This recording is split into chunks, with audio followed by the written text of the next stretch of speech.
welcome back, everybody, to another episode of Blue Collar Bodybuilding Podcast. I'm here with my good friend, as you all know, Mark Arena. What's up, Mark? How you doing, man? Great. I'm doing great, Dave. Yeah, Thanks for having me back. Yeah, can't get enough of you. Can't get rid of you.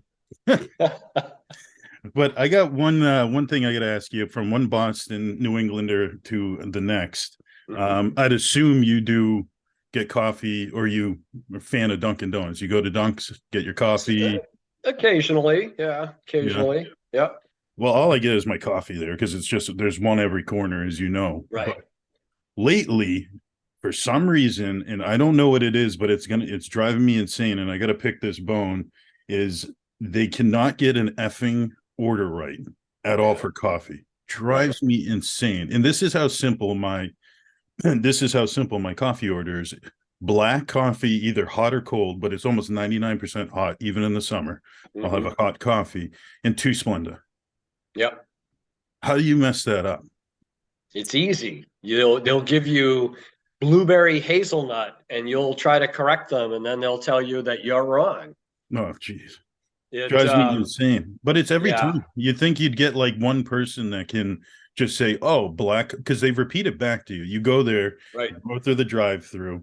You tell them what they want. They usually repeat it back. Yep, no problem. You get to the window, and it's like a mystery bag. Drives me insane. My coffee is even simpler. Well, I don't know if it's simpler. I usually get a black iced Americano, and that's it. Right. There's nothing else to it. I get that at Starbucks. I get that at Dunk's, and which is truly why I prefer to make my own coffee. Yeah, same. Jackie, every morning she gets the pot of coffee going, and she's got a fancy coffee setup. Like she's got espresso, she grinds her own beans, she does all the fancy, pack the espresso machine, put it on. I mean, I'm just like, I'll take burnt coffee. I'm fine. It really doesn't matter to me. I'm not picky, but I'm in that camp. I'm going to start just getting it at home at this point. Yeah, everybody here, including our kids, we love coffee. Coffee plays. It's funny how certain things play central roles in your lives. Coffee does that with us. I'm looking at it across the room. It's the coffee maker with the K-cup and the regular pot, and then next to it is the espresso machine, which I only use sporadically. Our kids seem to enjoy that. We have a milk frother for people who like that. I just set up the coffee for tomorrow morning, so when Wendy gets up, she gets up before me, so that way she has her coffee, and then she sets up the next pot for me when I get up. Yeah. So I'll do the froth milk once in a while. That's pretty good on like a Sunday when I can actually sit and relax and enjoy it. Jackie, have you ever done a red eye? You know what a red eye is? Oh yeah, just an espresso shot. Well, I didn't know anything about it, and Jackie makes them all the time. I'm like, yeah, I'll try it. I like everything, dude. I was so stimulated from those things, and I loved it though. Normally, too much gets me jittery. Yeah, I'm a little sensitive to stims, but this is what I got. So Jackie goes, oh, before you jump on your podcast, we want me to go grab some coffees. I go, sure. So I got ice this time. I just wanted ice black 2 Splenda. I get 1 sugar, 2 skim, and it looks just like dirty water. And it drives me friggin' insane, dude. Yeah. I'll even give them a plug, I guess. The Dunks that I go to is if I make a Walmart run, they have the Dunks that's in there. Yeah. And I'll go there. And so I can watch them. Yeah. Watch them making it. But I try not to go out for coffee. Because nobody makes it right. Yeah. So I hate going to Starbucks because they make you make your own coffee. Like mine, they're just like, oh, the sugar's over there, the cream's over there. It's like, I just gave you $3 for a coffee. Right. Anyways, I had to get that because it just drives me insane. And I wasn't even jonesing for a Coke. I mean, for a coffee. It just, but it bugs you. But anyways, I got to get your opinion on this. Let me pull up my screen. Let's see. Oh, I gotta do share. That's right. Share my screen. Have you ever seen this stuff? These synthol people? Yes. Isn't that awesome? Look at this. There's that it's crazy because we've had we've had lifters who have had we already know, even I think some men and women who who are competing, who have had different plasties done, whether it's breast augmentation or it's calf augmentation. Yeah. I think there's been pectoral inserts. You can have think you do you rear know delts. yeah, rear delts, rectus muscles, Yeah. either enhanced or placed. Yeah. Um, but yeah, synthol, synthetic oil based um, nonsense that is yeah injected, in and around the muscle to create this. Yeah, I'm like, Look at I'm, this one. yeah, it's Gee, look at the quads.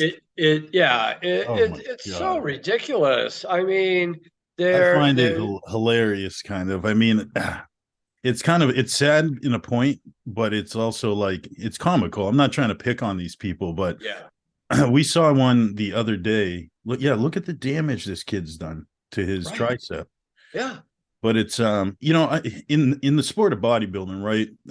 We'd all be lying to say there isn't an SEO, portion to it, So right, in full, I'll tell anyone what I've done in my life on anything when it comes to bodybuilding. And I've never used SEOs, fully aware of what they are, site enhancement oils, right. whether that's Synthol, and of course I'm going to blank on all the other ones now, but there's plenty of what is it, hyaluronic acid they think they use, all for the aspect of bringing up a poor body part, right? Right. But the kind of like what we talked with Paul the other day, there's a difference between Mr. Olympia putting in 3 cc's to a Hmm. small area to pull Right. out a missing part in the quad or the adductor or something like we just said, a rear delt enhancement. Right.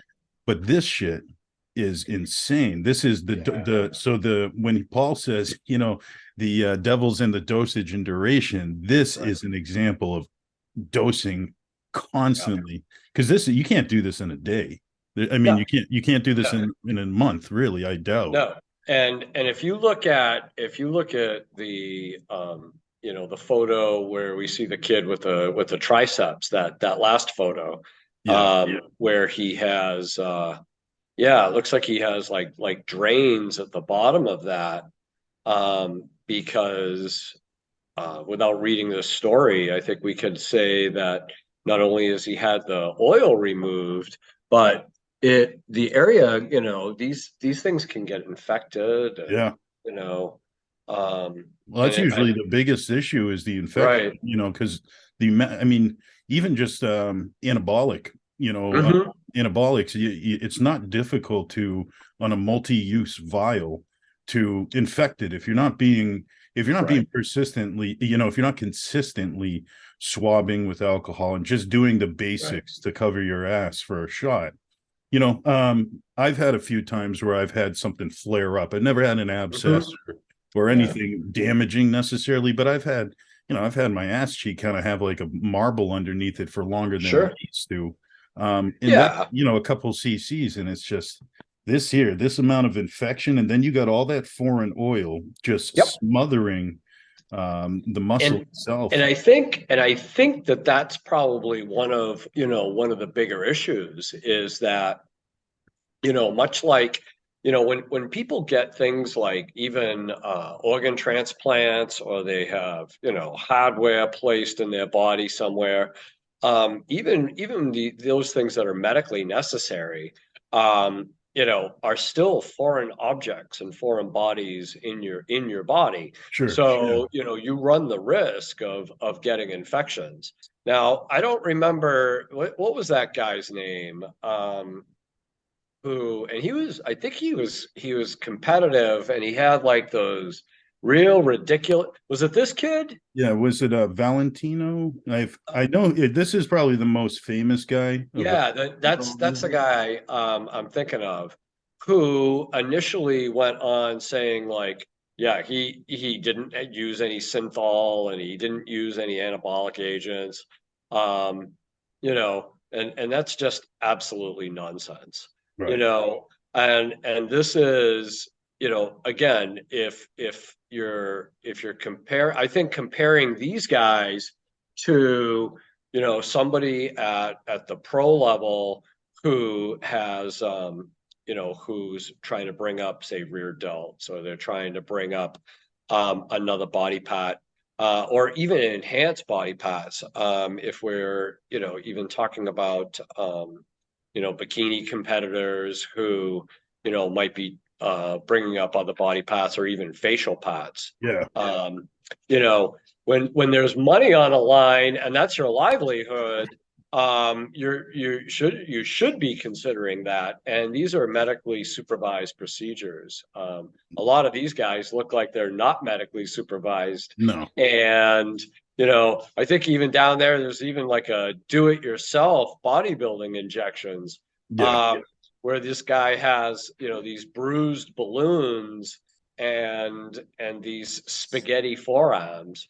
Um, so yeah. Look at this guy. It says Kenyan man who suffered body disfigurement after Hmm. suspected synthol dies. Yeah. Yeah, that's all that for some large lats. But Right. But even look at the rest of that.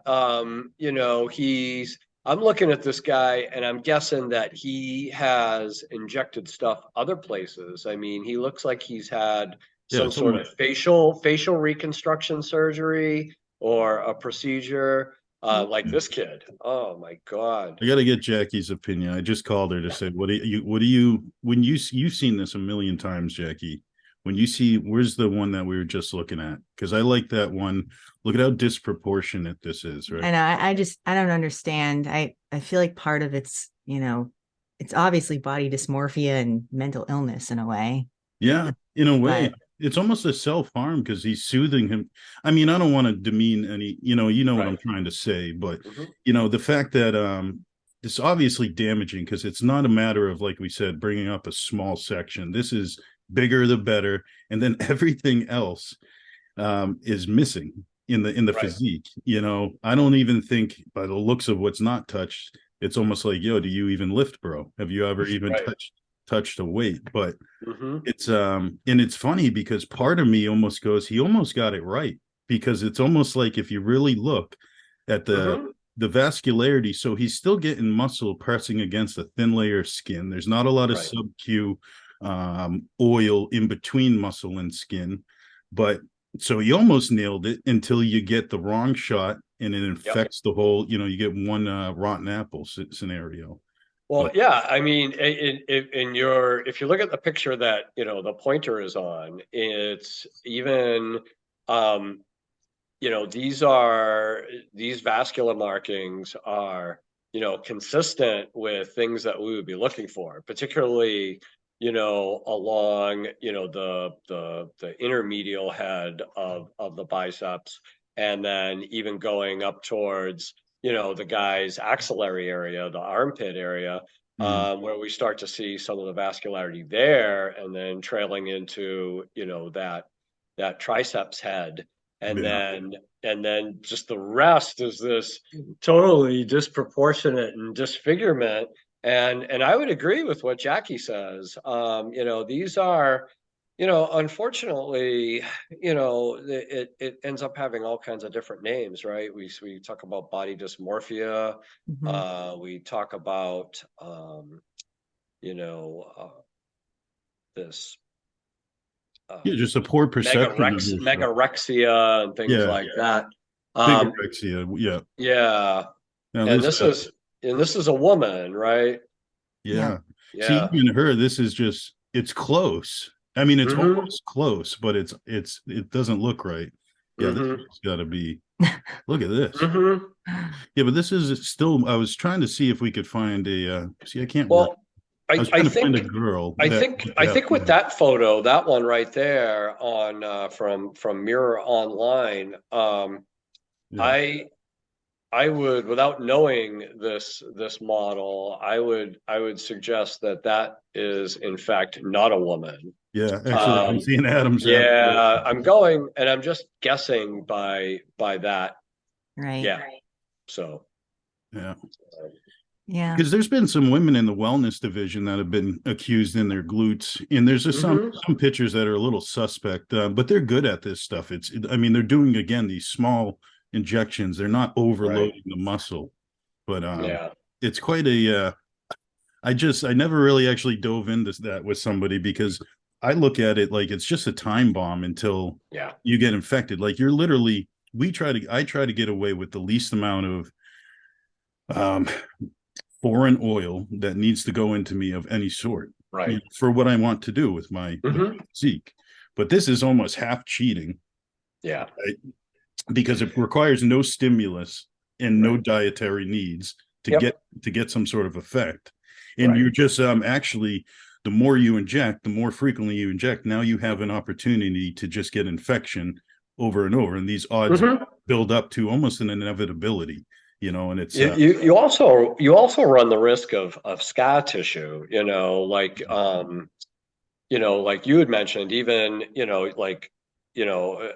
following an injection and having like a small nodular area, sometimes that can be an accumulation, not necessarily an infection, it could be an accumulation of fluid. It could be the beginning of like scarring adhesions, which you could actually with pressure probably just break them up.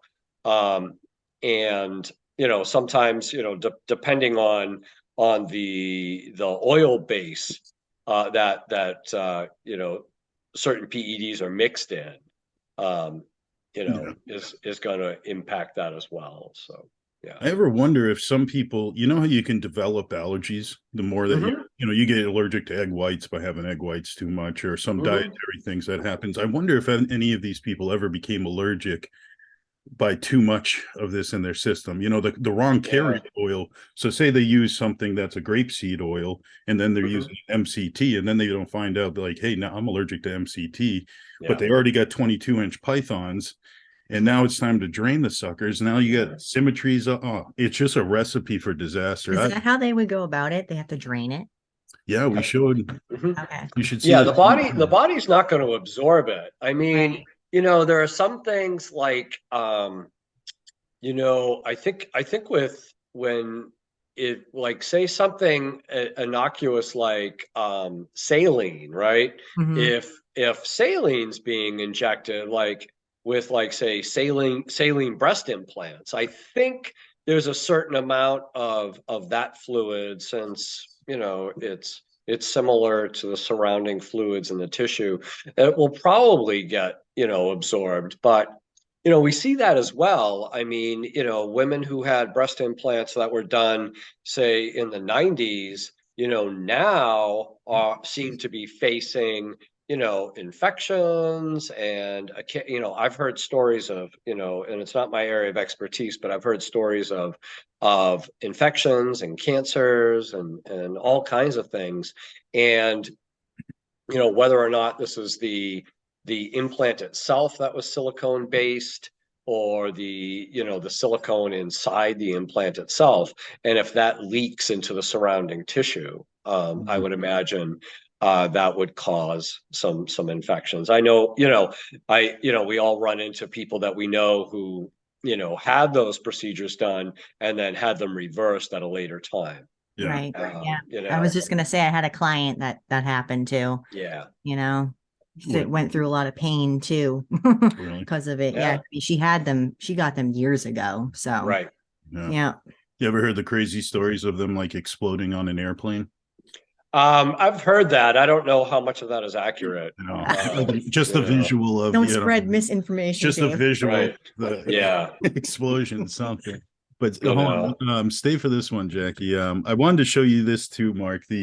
We had this guy Chris on our show the other night, and I think you'll find this pretty cool. As you can see, I was creeping on your Instagram here. But this guy Chris, he runs this Instagram page called Classic Iron Fitness. And Okay. what he does, right, is he literally goes around the entire country, and he has 129 he's done so far, and he reviews different gyms around the country, everywhere.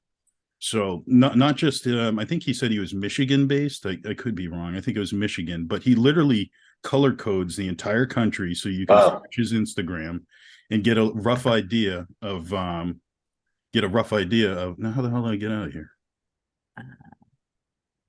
Anyhow, but what he does is he travels around, he rates all these different gyms, and it's the coolest thing, dude. So if you're traveling, you could literally go on his Instagram post and find out where you're going, and say you're going to Atlanta, right?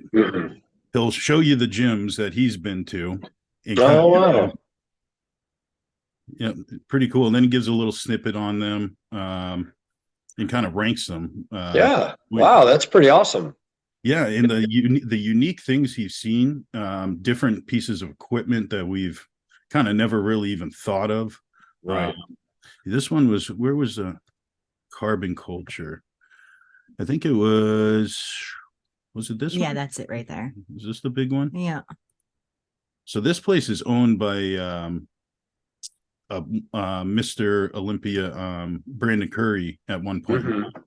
But cool gym, dude. Like all beautiful equipment, really cool themed, plenty of space, but has almost everything for like every item, different back, different grips for just the same rowing machine. A lot of arsenal. A lot of nice arsenal pieces. And just a really kind of cool feel. But it's Classic Iron Fitness on Instagram. Okay, I'll check him out. And what does he do normally aside from? I think he said some graphic. I believe it was graphic design, but his plan is to kind of let this be his dream job eventually. Oh wow, yeah. But yeah, really cool. And I forget the other place, but he told us the best gym he ever been to, and he walked in there and there was over 500 pieces of equipment. Oh, wow. And he just didn't know where to start. People were telling him just pick something and go with it because you're going to go crazy. Yeah. And he did like Destination Dallas, where Jackie and I visit every year. Oh, nice. Really cool page, and talk about living the dream job. Yeah, that's pretty awesome. Yeah. I know when we were in Key West, I did a review of Old Town Fitness down there. And of course it was, me looking mental, walking into the gym and just, doing my own critique of the place. But yeah, that would be, how awesome would that be? Travel around and look at different gyms. It's almost like being able to like travel around and like sample foods or coffees or beers or whatever it is you're into. But that's fantastic. Imagine being able to, actually that's even great now that you know about it. I mean, but he doesn't charge for any of that. I mean, it's free information. I mean, he must end up with sponsors or advertisers or something, right? He's working his way up. We're actually trying to hook him in with some of ours. So yeah, I think that's a pretty cool resource for a supplement company or something right up our alley, because he's traveling to these gyms, he's talking to people, shaking hands with the owners, kind of getting a feel of the environment. Is it a bodybuilding gym? Is it a CrossFit? Is it a powerlift gym? Just a fitness center, absolutely. And but all of that, those about 130 posts, that's a year and a half. Wow, that's a lot of traveling too. Yeah. So he'll do like 4 spots. So like he goes to Atlanta, there's 4 or 5 gyms he's already got planned out where he can rent a car, spend the whole day or 2 days and try to cover 3 or 4 gyms. Yeah, he did mention, by the way, on our podcast that he's going to be coming to Massachusetts. So really? On his list. So we're looking to that. Oh, that'd be neat. I'd like to be around for that if that absolutely happens. I think that's really phenomenal because, there's cohorts of people who, when they go on vacation or business for that matter, but if they're on vacation, that's a huge thing. Mm. There's other people who, you talk to and you're like, oh yeah, I got in a few workouts while we were there. They're like, what workouts? What are you talking about? Yeah. I was eating tacos and doing Jello shots all day. Um, which where we stay in Key West, the we kindly refer to them as the pool ladies, because they go out to the pool at, I think it was like 7 o'clock in the morning, and they stake out their place, and then by I don't even think it was noon. We were down there like in the hot tub at like 11 o'clock one day after a bike ride, and they came over and they were handing out Jello shots to people. I'm good. I'm still working on this coffee. But I think my wife might have had one, and I just thought that was really strange. And when we got to Key West, our first time we worked out in one gym, and it was a nice little gym. I won't use their name because I didn't like them. And it was interesting. The gym was nice. The staff seemed nice, and one of the employees was from Massachusetts. And then they offered us I was still on active duty. They offered us a military discount, and which, come to find out, wasn't a discount at all, which is fine. And then we we were only there for a week, and I think we went like the next day, and then the next 2 days, and then come to find out, we like signed in, and the guy's like, "Oh yeah, you're gonna have to pay a 1 day fee." I'm like, "What are you talking about, a 1 day fee? I bought a week." And he's like, "Well, that started the next day, Oh, or started the day that we signed Unbelievable. up." And I was like, "Are you shitting me? You that's didn't tell me ridiculous. that." So I guess maybe that's That's not how you do business. no, I didn't think so. I think what they ought to have done was just say, "Hey, you're right. We're gonna eat that one." And Wendy doesn't have tolerance for that. I was just like, "Oh man, I want to get my workout in," and Yeah. she was like, "No, forget it. I'm going on a bike ride. I'm not paying for anything." Yeah. Yeah. And she took off, and I worked out and felt bad about it. But our next time in, she didn't want to lift weights. She found a yoga studio immediately and had gone there a couple of times. And I found Old Town Fitness, which is a classic beach bodybuilding gym. And the owner there, Frank Dunn, is an Irish immigrant, and he even has "No Irish Need Apply" right on the sign, right out front. It's awesome. And the place is great. It's open air. Nobody cares if some dudes are taking their shirts off, and Yeah. there's like dogs walking around. I think I saw a chicken. You know, I posted some pictures of some really really old equipment Yeah. that I haven't seen in years, and that I got to use, like a mechanical, preacher curl machine that I've never seen anything like it before. Had like a chain drive and everything. It Right. was wild. That's cool. Yeah, and it was a great place to work out. It had loud music, none of that techno pop stuff our gym plays, or whatever they call it. Um, I don't even know what they call it, but I have to wear headphones, or I'll be a crybaby because I don't want to listen to it. Well, when you hear the heavy metal screaming, that was my request. So maybe it's a little Well, close. no, that's perfectly fine. We used to go to that gym across town, because we used to both work there. Wendy taught aerobics, and I was working there as a trainer, as a side gig.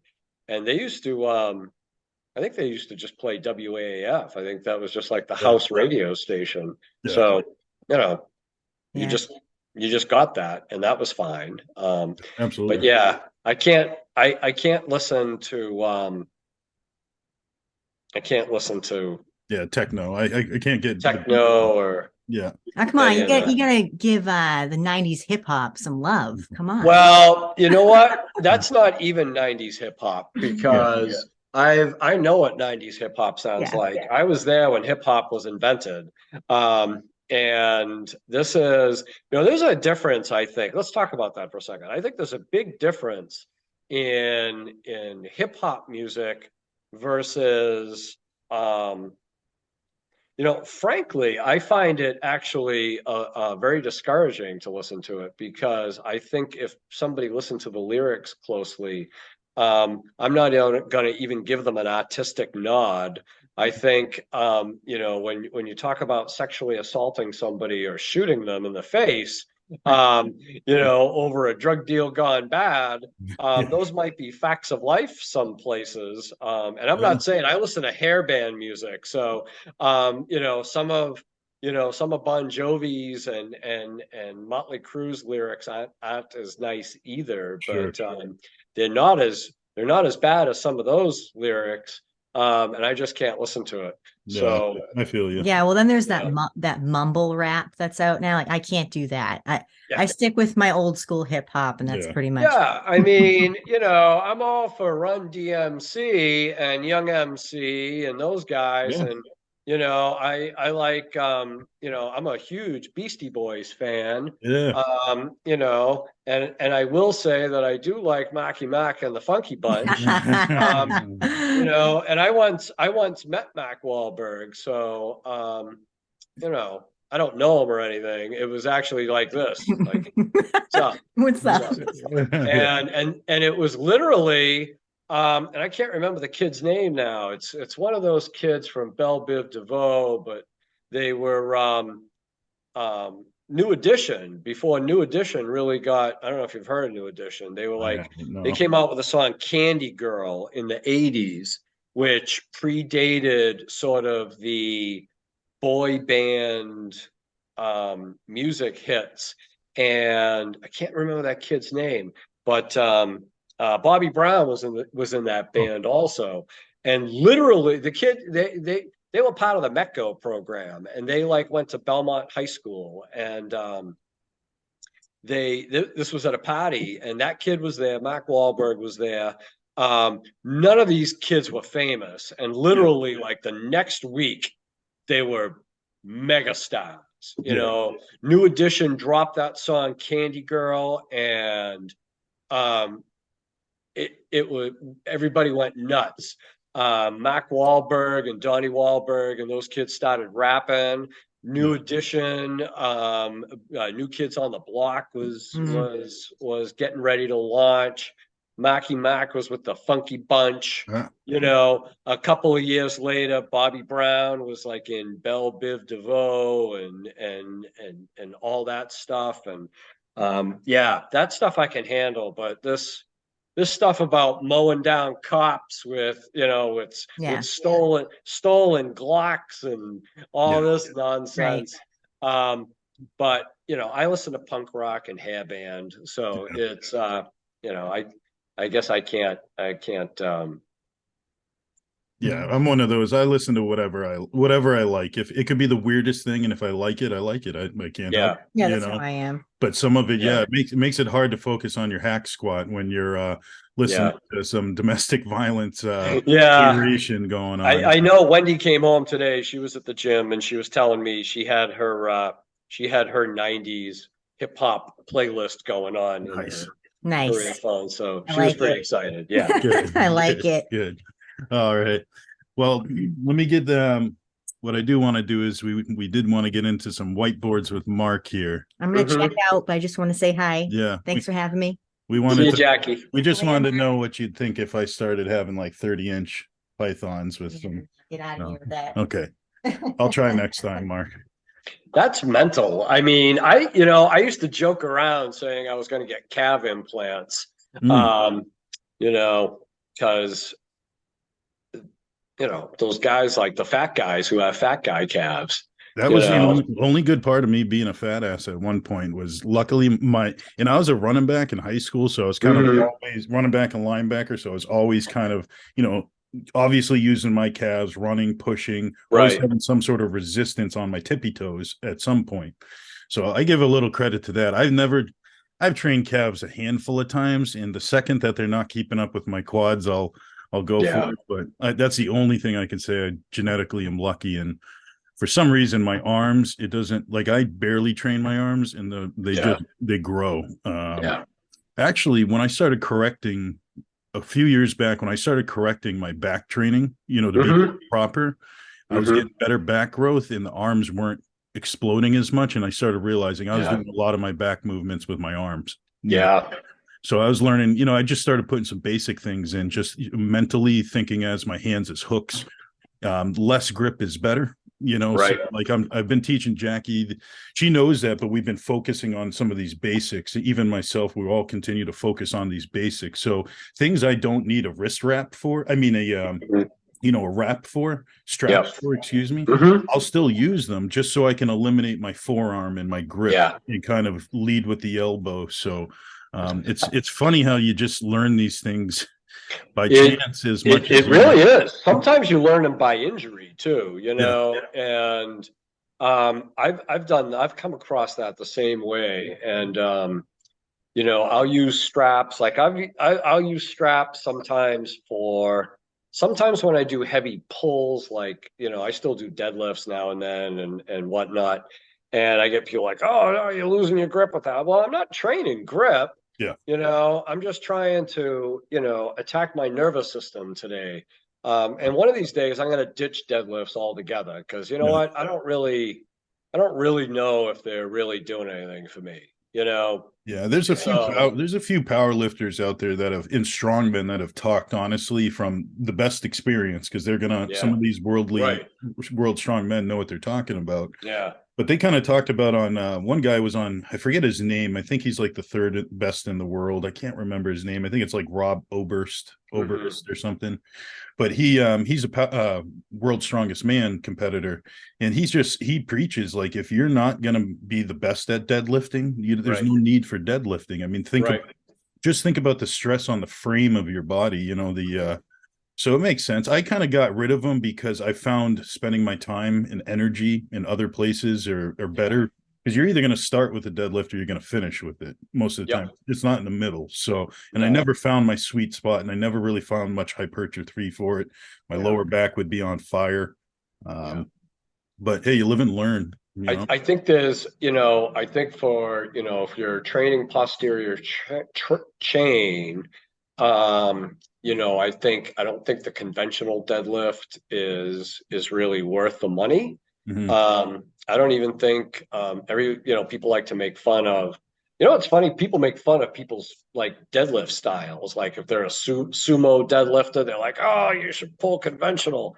I don't know, guy that can sumo deadlift 5, 6, 7, 800 pounds. I mean, he's not weak. No, it's like if you're pulling with a trap bar. I used trap bars for a while, and for my body weight, I'm pulling in the 400s, and somebody's like, well, trap bars are easy. I'm like, 400 pounds, 400 pounds.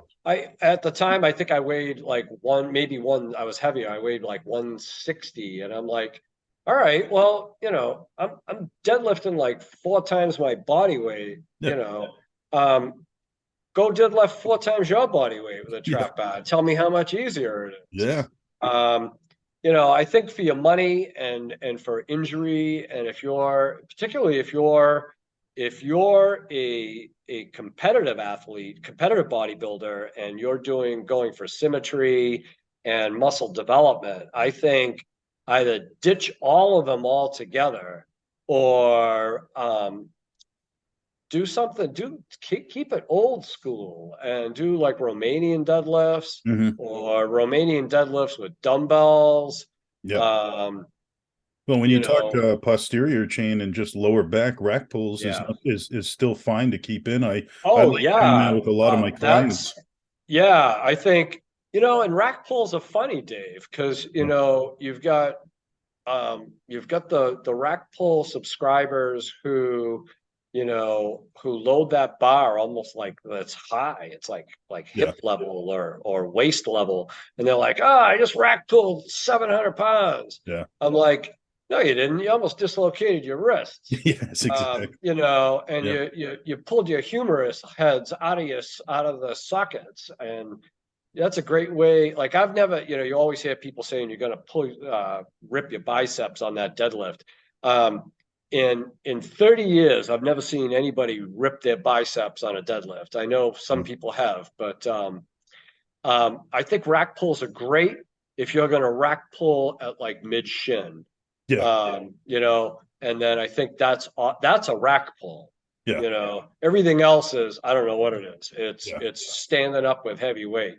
Yeah. Um, Well, but yeah, there's two reasons I like keeping rack pulls though, and it goes along with why I also the second part of why I got rid of deadlift is something we all forget about is recovery. So I can do all of my back day, let's say my back day, and that's the reason I'm deadlifting is I can do 90% of it and recover fine. The second I throw in that last movement, that 10% of the time spent in my workout as a deadlift, I've put myself into a point where I was strong enough I couldn't recover by next pull session. So people forget recovery. I mean, John Meadows, Mountain Dog John Meadows used to talk about don't dig a hole you can't get out of. So you need to be able to recover from whatever you're going to take from. It's a give and take game. So when I see someone that's a power lifter style that wants to learn to build a little more muscle, which I get a lot of clients doing that. And then we take away deadlifts and we keep them in as rack pulls. They're recovering better because they're kind of they're losing some sort of energy. They're saving some energy in the lift, and we're getting more isolation of what they want, which is pulling heavy weight in the lower back. And there's not many ways of really fixing improving on the lower back. There's actually somewhat of a limited safe way to do it. Rack pulls are safe, I feel. Extensions are a way that you can do that properly. But so that's kind of my mindset is I just was losing a lot of energy. People forget recovery too. Like you got to be able to do this all over. It's nice you can do it once, but you got to do this again in 3-4 days. I don't know if you remember. I bet if we had Paul on, he'd remember. The old time stuff by Leo Costa and the Bulgarian strength systems training. I don't know if you've ever heard of that. There was their hallmark book, I think, training manual was Big Beyond Belief was the name of it. And I don't even know if it was shtick because I think we talked about this, training programs, it's not just the program, it's how you attack the program. If you put 100% into a shitty program that you only have a 25-pound dumbbell, I bet you're gonna get some great results versus somebody who puts, half effort into, like you guys design a program for somebody and they only attack it at 50%. Yeah. And they're like, oh, geez, Blue Collar Bodybuilding, wrote me this program I'm not doing well on versus, athletes that do it 100%. But Big Beyond Belief came up with this idea that, they said that the Bulgarians came up with this micro periodization training where, you train in this rep range and rest this long. And then next week you do this and then you build on it. And then you essentially do a planned deload for 3 weeks. And you do this either, I think they had a 5 times a week program, a 6 times a week program, a twice a day program. Some of it was mental. And of course, they were all on PEDs, which is awesome. Because I think that's how they got the recovery. But the best takeaway before we go, this is what I meant. You see, you got to reel me in.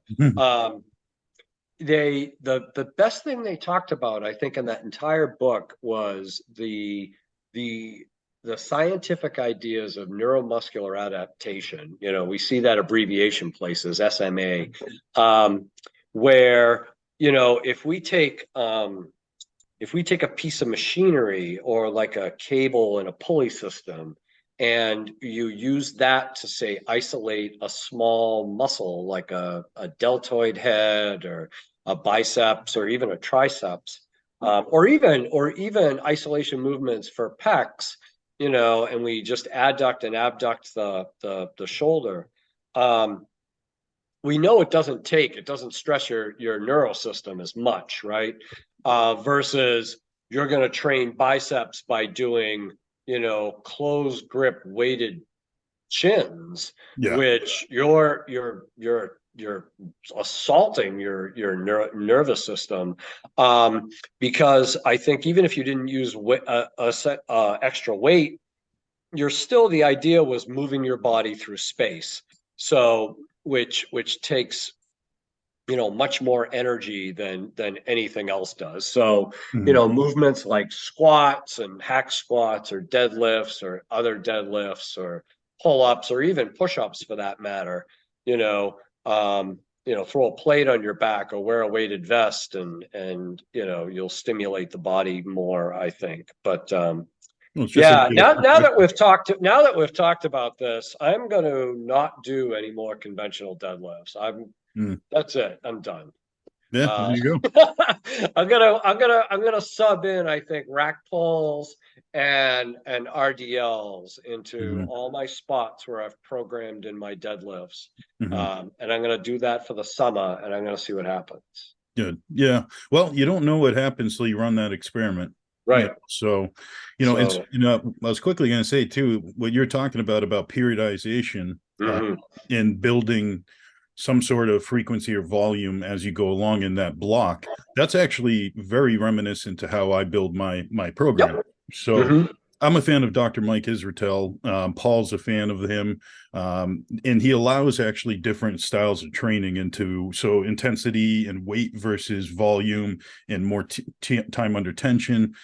All of that can come into play. So I'm a fan of that. And I'm glad people realized it long enough so we could actually study it, because there's a lot of actual there's a lot of studies on what you can do with periodization of training. So we try to start people smaller amount of sets, but keep a rep range that we like. They build their weight, they build their numbers of sets over a block, and then we evaluate on some given point, do we need a deload? But that comes intuitively to each client. It's different.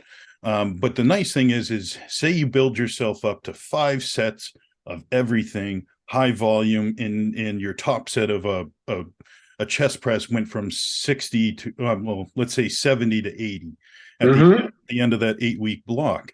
Well, you might take a deload or you might not. But either way, once you start back to 3 sets, you're still progressed in the weight. That weight still now starts where you can get a little more recovery. You still have an intensity to carry over. So I'm a fan of that because it's simple. It's obviously effective. It's been proven effective, and it's malleable to people's training styles. So I think that idea is one of it's so solid that I think if you looked at a lot of the the high end of the noteworthy trainers that are out there, whether you talk about like what we just talked about with Big Beyond Belief, Leo Costa and the strength training system, or mountain dog training, or it's that guy I was always a little afraid of. I can't remember his name. 531. The 531 training. It's not Dave Tate, Louis Simmons, or Dave? No, not Dave Tate. Jim Wendler.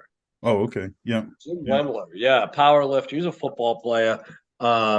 He does something like that. Christian, what's his name? Christian Thibodeau, Canadian guy. He does something similar to that. Like he's like a low volume, time under tension guy, particularly for natural lifters. I think any of that is, again, it's the effort too, if you had that client, that puts 50% effort in, they're not gonna do it. Yeah, we need to, that goes across the board, no matter what training Yeah. style you have, you know. Yeah. But nonetheless, hey, let's get into Yes. so one thing I saw on your whiteboards, which again, if Mm-hmm. everybody, if you're not following Mark Arena, you need to follow Mark. It's at Mark Arena 12, at mark.arena.12 on Instagram. You will all see that in the description as well. But I saw this slide the other day. Mm-hmm. I'm going to try to zoom in if I can a little bit. So what caught my eye as the stupid bodybuilder in me was muscle loss. And then I read a few sentences and I said, I'm going to let Mark tell me this in his own words. I was hoping what caught your eye was the awesome artwork. That is, Yeah, you get a gold star. You did all pretty my good. artwork is I got to tell you, I had a performance evaluation in the organization that I never mentioned, in the organization that I work part-time in. And the person who is my evaluator has never had to evaluate anybody like me in the job that I perform that we don't mention. And she actually had in there good at art. I don't even know what the hell that means, but yeah, so sarcopenia, what is it? It's, bodybuilders have probably all heard about like muscle atrophy, right? Which just means muscle shrinkage. And, I think it's pretty widely accepted that if bodybuilders or strength athletes, they don't lift for a week or two. 2 weeks is usually a reasonable cutoff without a stimulus to a muscle, to have that muscle start shrinking a little bit. And that's muscle atrophy, right? Muscle gets smaller. Sarcopenia is different. This is truly it's loss of muscle. So, when you have regular atrophy, your muscle just doesn't go away. Like the cells are still there. Remember when we start talking about, a muscle cell, we're talking about like sarcopenia is the sarcopat is what refers to the muscle, and a sarcomere is from how I remember it, a sarcomere is like the smallest amount of a muscle cell that helps make up a muscle fiber if we looked at it under a microscope. And that's made up of two other even smaller pieces. And I want to say it's actin and myosin. I hope nobody out there on the internet corrects me, but I think that's what it is. They will. And then that makes this, and remember, if you looked at a striated muscle, if you cut it crosswise, it looks like almost like a bundle of cables, really. So bundle of fibers. So in sarcopenia, what happens, this is actually essentially a really an age-related gradual loss of muscle tissue at the fiber level. So that's what it is. And as a bodybuilder, our community should be like, oh no, this is fucking horrible. Is this going to happen to me? Yes, it is going to happen to you if you don't do something about it. And how are you going to know? Well, you probably won't know until you're, I don't know if I'm already answering your questions before you ask me, but the definition of this condition is a gradual loss of muscle tissue at the fiber level, so the smallest level. So let me just jump in real quick to ask you there. So when you're telling me that this is muscle loss, so you're talking the fibers themselves are becoming, there's less numbers of fiber in said muscle. So we're not talking about the same amount of fibers, but the shrinking of the muscle cell. You're actually losing muscle cell and fiber. or just the fibers themselves? This is the muscle fibers. So this is if you look at my drawing, right, you Yeah. see all these little lines and striations I have. Yep. So in the top one, that's my representation of a muscle fiber. And then I say no sarcopenia. And then we look at the diagram next to it, where we have a scapula, we have a humeral head, we have a radius bone and an ulnar bone, and we have this beautifully, sculpted biceps and triceps muscle with the attachments. And this is somebody who does not have sarcopenia. And then we look below that, and we see this, very narrow, striated muscle. And we see the corresponding picture to that, where we see a loss of muscle fiber both in this depiction of biceps and triceps. So what's happened to this person is this person is probably older and has lost the number of muscle fibers and has therefore developed muscle atrophy, if that makes sense. Yeah, definitely. Now, how does somebody know this is happening to them though? So that's the whole thing. They might not know. So this is a condition that affects mostly older persons. So people who are 60 years and older, and it affects essentially men and women around the same number. And I like to throw in whether or not there's any ethno disparities in this. And as far as I know, there are not. So it doesn't affect, whites more than blacks or blacks more than Hispanics, or, what's up with the Asians? I don't know. But it's ill-diagnosed, I think. We talked about this in the last podcast, that we rely on our physicians for everything, right? For prescribing medications, to discovering health states or pathological states. And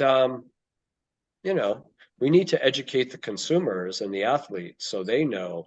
So somebody who is in their 60s, right? I mentioned this in here. I don't know if you can zoom in, where I said, who does this affect and is it common? And I have documented that the rates,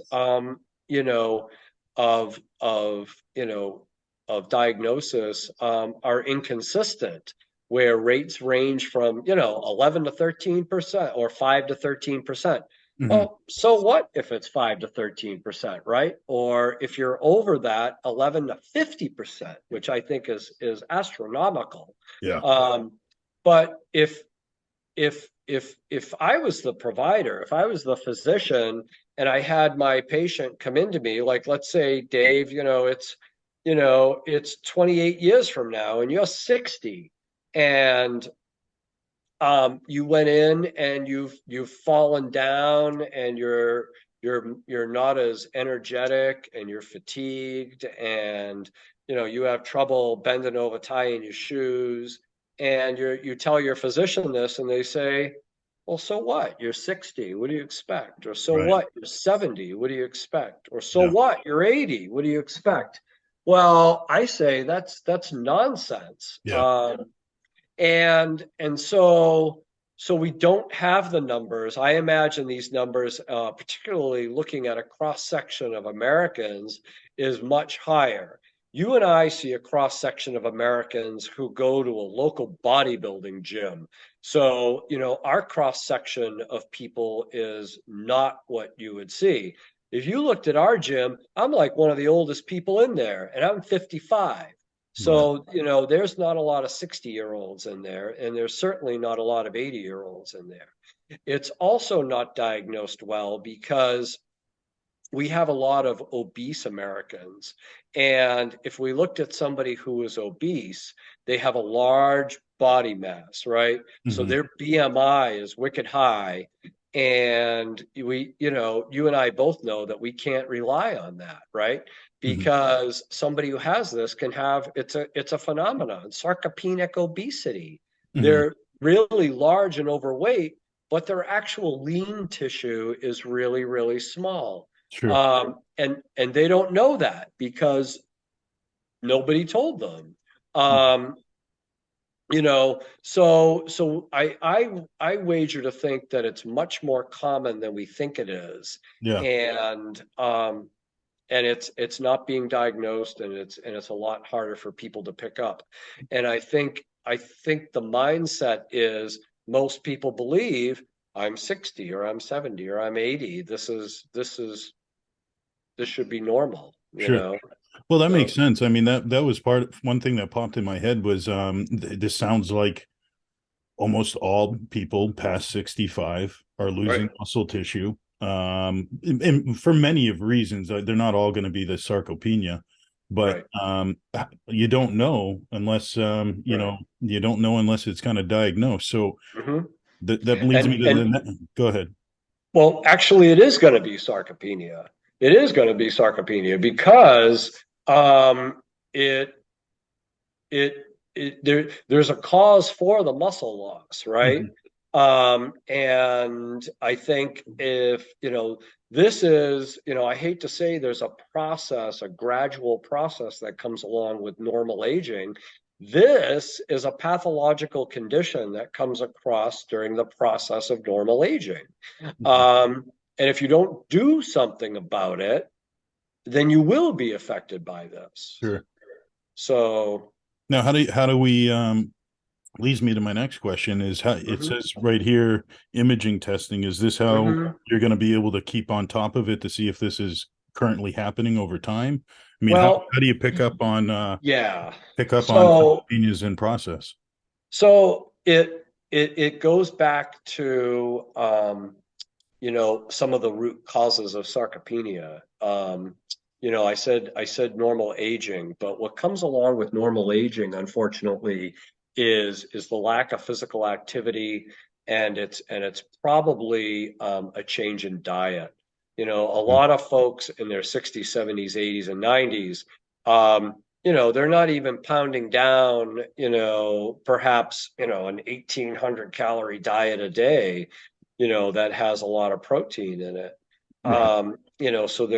So we could chalk that up to, lack of protein synthesis.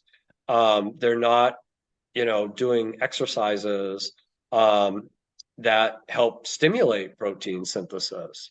I think that's a big thing. Recently we read an article that talked about how old is too old to keep exercising. Well, there is no cutoff for that. In fact, the authors of those studies recommended that people continue to lift in the range of 60 to 80% of their one rep max until you can't. So, that's how we find out. So how is this really truly diagnosed?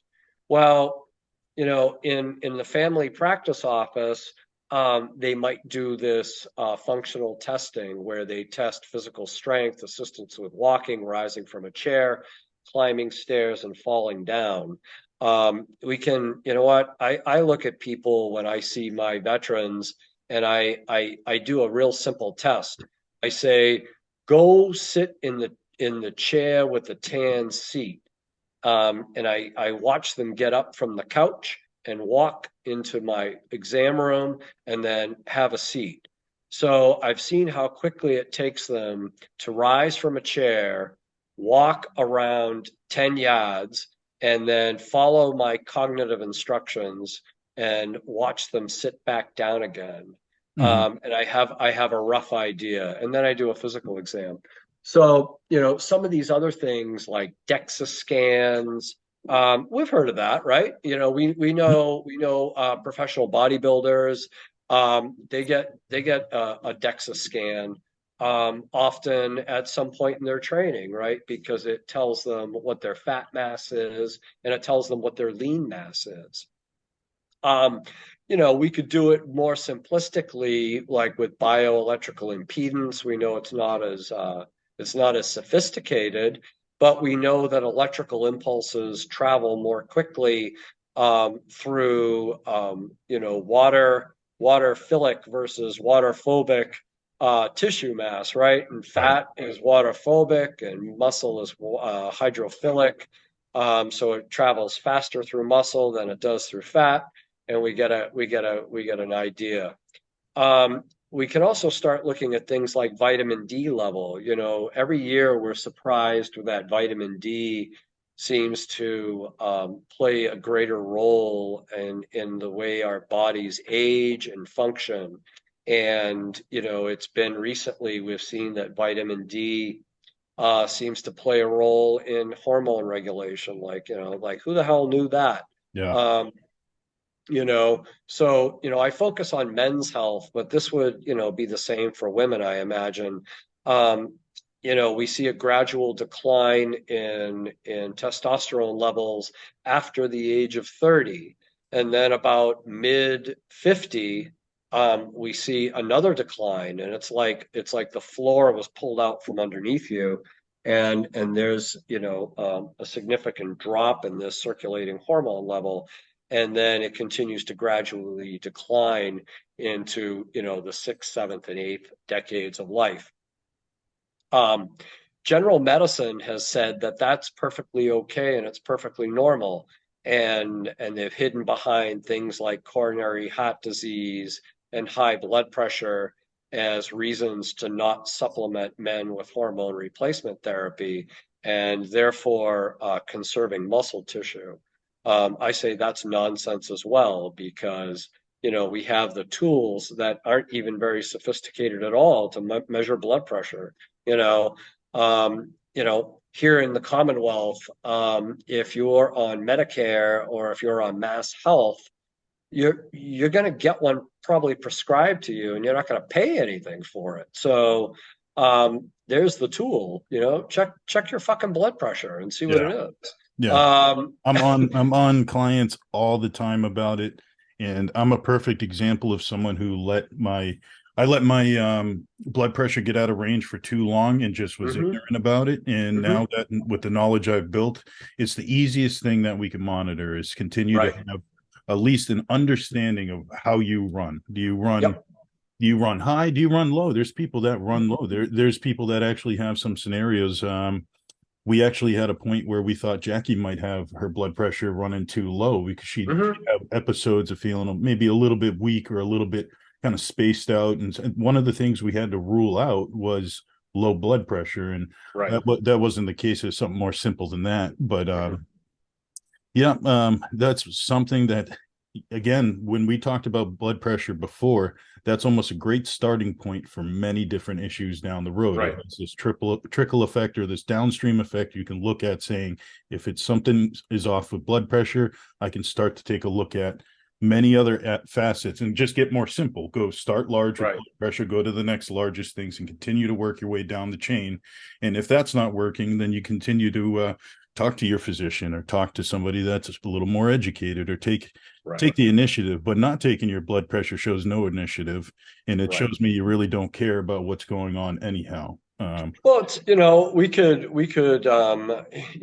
start talking about, doing home testings for blood glucose monitoring, which I do every day. There you go. You don't need to be a diabetic to do that. You can get these things, buy them on Amazon, and check your blood sugar at home. That's going to help in the long run. Well, that's I why I don't do that, but I do, when I go to work, I do. And I had my I felt was an unsuccessful cycle of ibutamoren, and when I say unsuccessful, I mean I don't think I got anything from it. And my joints hurt more. So they weren't supposed to hurt more. It was supposed to hurt less, and they hurt more. So I stopped using it. And the only thing, I think we talked about it, the only thing I was worried about was getting some insulin resistance, and Yeah. I backed it with berberine, and which is awesome for those that don't know anything about that. You know, Yeah. they should look into that. Um, but I didn't. I checked my fasting blood sugars both by capillary tests and at the lab, and and they were fine. Yeah. Um, so Well, I and don't and think I you're going to get such a strong response. I don't think with L-butamorin, MK6 says you're going to yeah get such a big response of higher growth hormone and IGF-1 levels that you're going to yeah really have to worry too much about your right glucose, or at least yeah over time, because that's something you're not just taking spot on. right L-butamorin, that's something that's meant to be taken over a period of time, hoping that you can right get a continuous effect of having higher growth hormone. The only right time you'd be using it on spot effects is for yeah the fact of kind of agonizing the ghrelin receptor. right. So if you have a hunger, you have an issue with appetite, you can't build an appetite. It is a good tool, and I find it being Well, yeah, very safe. if you remember, I mean, I was kind of hoping for that Yeah, too, because unfortunately my appetite's not always great, and yeah, I sort of force myself sometimes. So, but I didn't even get that effect. yeah. So, It's for person me, dependent. I think it's yeah, definitely person dependent to a point. yeah, I didn't really feel the effects of hunger except for a couple days later, so I don't think it's something I can use on a daily yeah, spot. But other people, they're ravenous. I've had clients that yeah, are ravenous, yeah, and it's a miracle tool. It's like I can hear we keep referring back to Paul. I can hear him say yes, it's a tool to put in your toolbox, right, be used when properly if it works for that person. So right. I've had a use for it. It's kind of a poor man's growth hormone because Yeah. with my bloods I do see a higher IGF-1 reading on it. Hmm. I've tested it for myself, but but nonetheless, every tool has its use. You don't, it's not Right. always get a bigger hammer. No, and frankly, even when we're talking about sarcopenia, I think the most, I may have even heard Paul say this as well, and I know I always say this, the most anabolic tool is our macros, Um, and we talked about a little bit about macros last time, and I'm not an expert in it, and I'm not a dietitian, but we all know, roughly what we know what our protein needs are. And, somebody always comes out with something more. I think I remember we were talking about, like, I read this thing, this guy was like, you need 2 grams per pound of body weight. And I'm like, 2 grams? How the hell am I going to eat 280 grams of protein today? I'm not. That's ridiculous. Yeah. Um, you know, but like in the case of sarcopenia, right? We see, the RDA is like, what is it, 0.6 or 0.7 per kilogram Mm-hmm. per body weight or something like that. You got to remember what a kilogram is. It's 2.2 pounds. So, um, is that going to be enough? I think that might be enough for non-bodybuilders. Yeah. I think that might be enough for some bodybuilders. I think that might be enough for 60, 70, and 80-year-olds. Yeah. Um, And I think you have to look at it too. It's not just always body weight. I right, I judge this by my estimated lean body mass right, to the subject. So does a 300-pound guy that wants to drop 100 pounds over the next year need to start off at 600 grams of right, protein, right, which is just added calories, and the chances of that synthesizing into fat is very difficult. Chances are, though, it's going to synthesize into carbohydrates, yeah. and end up being stored in that sense. Now it's just the Well, I expensive mean, part. let's break it down even further, right? It will, right? Because even protein will become sugar at one point. Yeah, And we only have a capacity to store so much. yeah. And once you don't, it gets dumped back into your body as glucose, Hmm. which is too much. And then now you may have a fatty acid conversion. Hmm. So, you will end up with fat eventually. I mean, we're Yeah, talking about, super excess amounts of calories, but yeah. um, yeah. I mean, um, I, I think I feel safe if I'm eating, around 100 grams a day, Yeah. for my body weight and what I want to do for my lean mass. And I haven't measured anything recently. But I know we probably want to get off with this, but but I do want to wrap up on the sarcopenia because how do we know? Well, you're not really going to know unless you know the right questions to ask. Hmm. And I think for guys like you and me, or Paul, or anybody else, Jackie, Wendy, anybody who does resistance training and is cognizant of their diet. Hope, this is a lifestyle. This isn't, a one-time thing. So, if that's your lifestyle, this isn't going to be a problem for you. But if it's not your lifestyle, it is going to be a problem for you. And the the negative outcome is high because when you reach a certain age and you fall down and you break a hip or you break a vertebrae, excuse me, and you end up in rehab or the hospital, I see this unfold. People get pneumonia, they get worsening coronary artery disease, they have a stroke, and these are the long-term effects. Yeah. How do you combat that? Well, you lift weights, you have a good diet.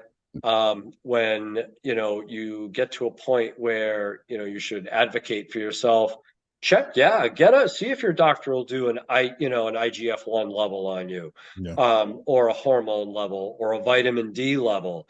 I would be happy with that if somebody knew what their albumin was and what their vitamin D level was, and if it's a man, maybe what their testosterone level, and women should be cognizant of their progesterone levels.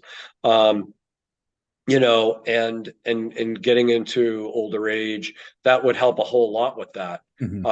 And knowing, tools like BMI, I think those are garbage, Yeah. for the most part.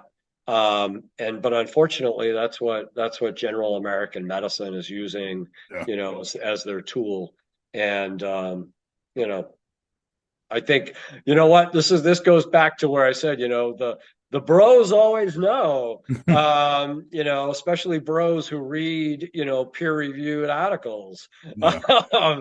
You know, we Well, tend to know. you're just kind of doing your best to kind of piece together the right questions for someone that Yeah, can answer too. Now, right. one other quick thing. Yep. Now, what about? There's a little bit of a negative thought I have with. So, say a lot of these people that are going to have sarcopenia, Yep. 65 plus. That's when it starts to become most prevalent and aggressive. Right. Um, I can see how higher HGH and IGF-1 levels will help, but is Mhm. there a double-edged sword to that with some of these people potentially having maybe pancreatic insufficiency with or diabetes anyhow? Some of these people are going to be diabetic, Maybe, right? Because maybe. right now, there's no FDA approved treatment for this condition, or really any other muscle wasting conditions. Mm-hmm.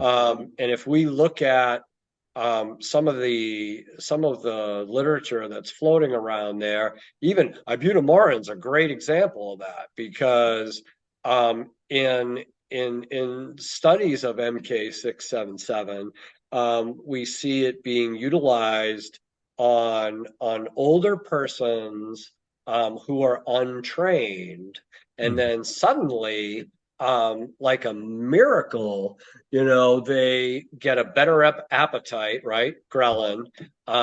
They have a greater um, muscle absorption or Yeah. body absorption of nutrients, protein, go IGF-1, Mm-hmm. and they have improved, protein synthesis. Mm-hmm. Does that have anything to do with growth hormone? I don't know.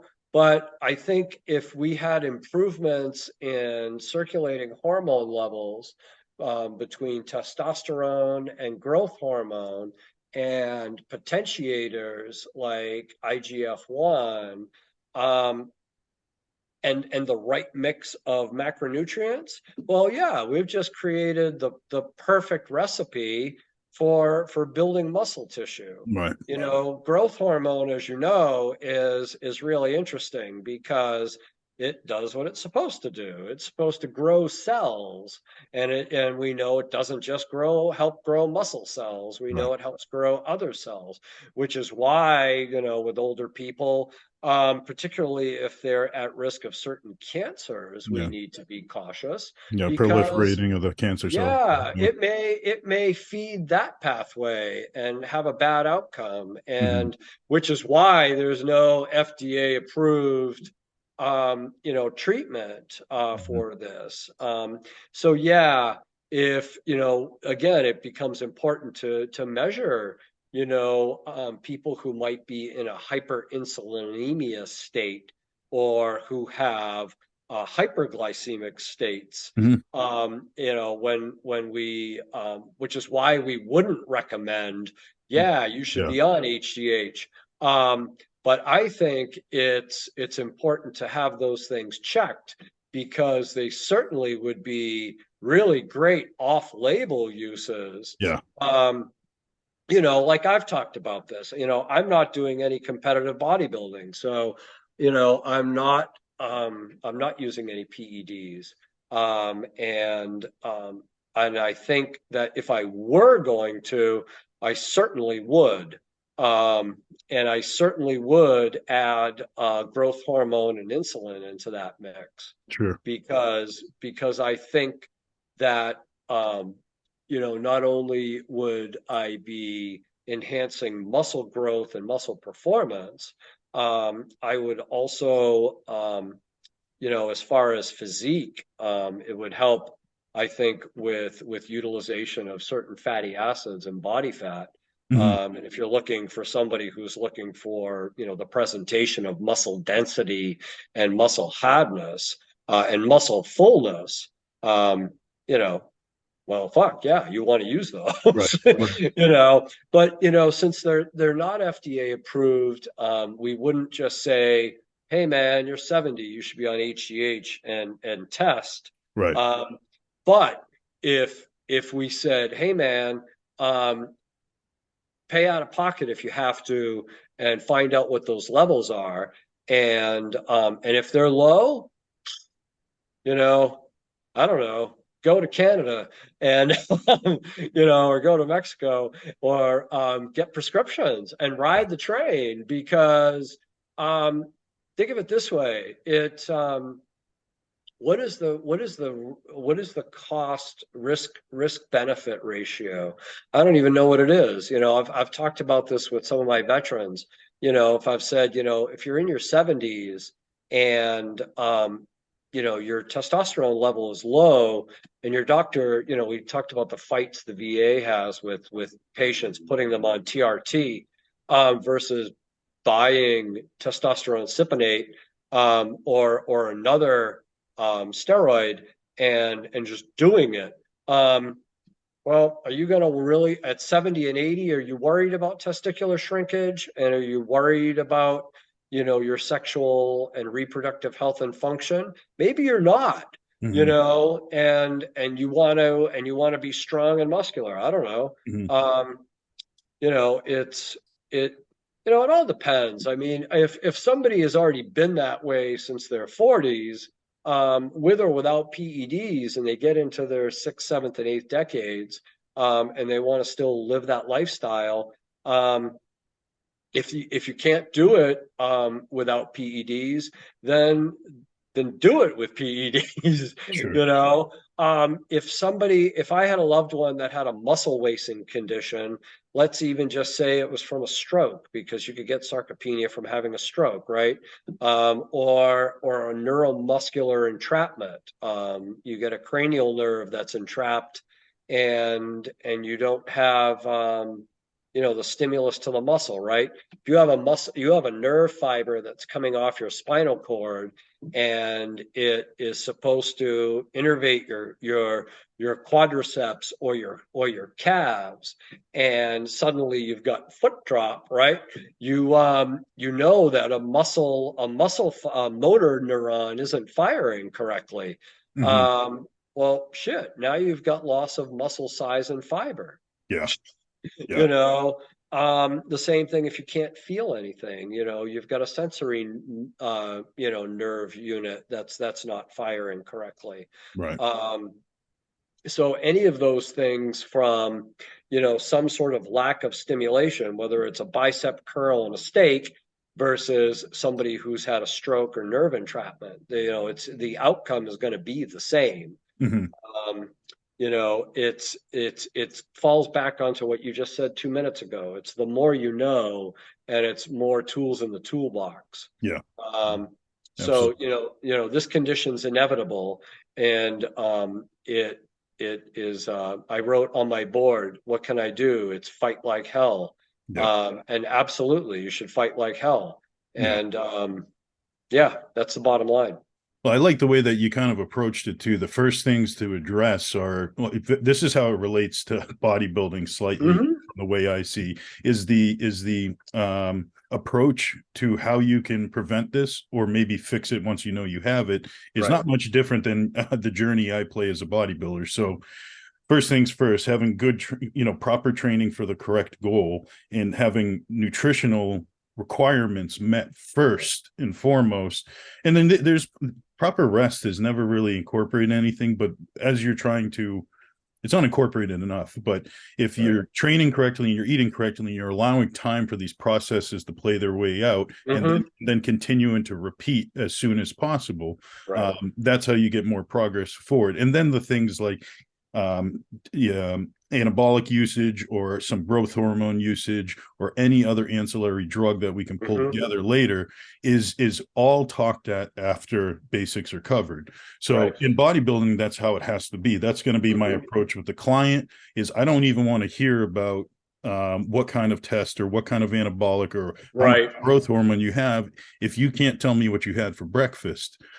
So first things first scenario, that seems like that makes sense. So the sooner you get on, at least being aware. And there's the other thing. I usually tell people, what's the biggest problem you see in changing people's physiques as a coach? I go, honestly, it's a broad answer, but it's people not knowing what they're going to eat the next time they get hungry. Yeah. It's just having no plan in place, having no structure. So sounds like some of the things are pretty straightforward that are easy steps that should help you many, many different ways with sarcopenia or just general health. Is a little bit of physical activity.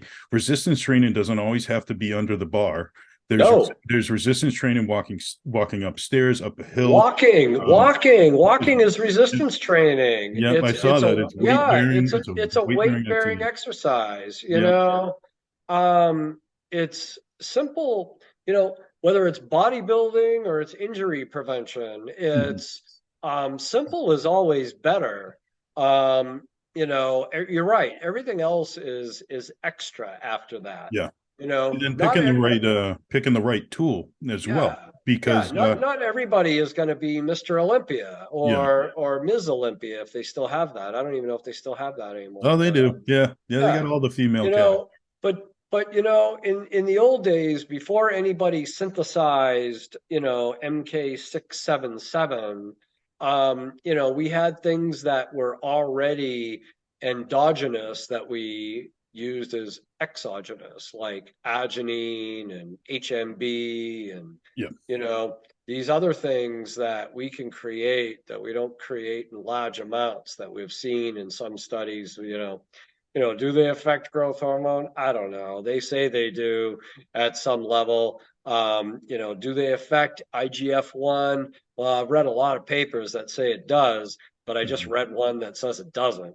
Yeah. So, Hey, another one, rest. You want the most exposure to your own endogenous growth hormone. Right. Rest. Absolutely. So yeah, I saw that and I thought that was interesting, and I knew you'd be able to kind of paint the picture of what it is and mainly how to avoid it too, because There's a lot of health problems I don't worry about because I know how to kind of address them, but it's the ones I won't see coming. This inevitability of sarcopenia is one thing, but preventing it ahead of time and being ahead of the game is I really get off seeing how we can prevent problems down the road. So a lot of people just kind of don't take that into consideration. Is it something to worry about? Well, yeah, it sounds like it's going to happen to you at some point, but when are you going to do something about it is how hard it's going to affect you. The sooner you get to paying attention, the better. And like I said, it's not going to be the cross section that you and I see, Dave. It's going to be, you know what? We've talked about this. 80% of Americans are overweight or obese right now. 80%. You know, ischemic heart disease is still the #1 killer in the United States and worldwide. You know, these are things that are preventable. You know, everybody from our presidents, John F. Kennedy talked about that, and why back in the very, very early 60s before he was assassinated, Americans need to work out more, or they're going to fall apart. You know, when Arnold was in charge of the Presidential Council on Physical Fitness, Arnold ran a huge campaign before he was the governor of California to push Americans to be more active and more healthy, and not just bodybuilders. Get out and take a walk, for God's sakes.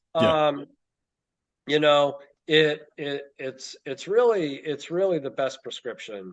And you know, if nowadays there's so much information out there, you know, I don't think anybody really has any excuse.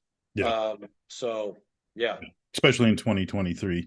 Especially in 2023. And with the knowledge you can look up just in your hand of your phone, and everybody walks around with a personal computer in their pocket. There's more technology in your pocket than the shuttle we put on the moon a while back, you know. It's crazy. So hey, Mark, well, it was a pleasure, man. I appreciate it. We're going to be doing more of this for sure, as always. I love it. But everybody, I appreciate everyone watching. You all know the routine. Like, subscribe, comment down below. Tell us what you want to hear from Mark and myself next, or any questions. Submit questions or something Mark wants to you want Mark to answer, or myself. Absolutely. Shoot them our way. We'll definitely tackle them the best we can. And lastly, follow Mark on Instagram at mark.arena.12. That's correct, right? Mark.arena. That is correct. Yes. Awesome. Thank you. All right, man. Well, until next time, I'll catch up with you soon. Absolutely. Thank you, Dave. Thanks for having me again. Anytime. Bye, everybody.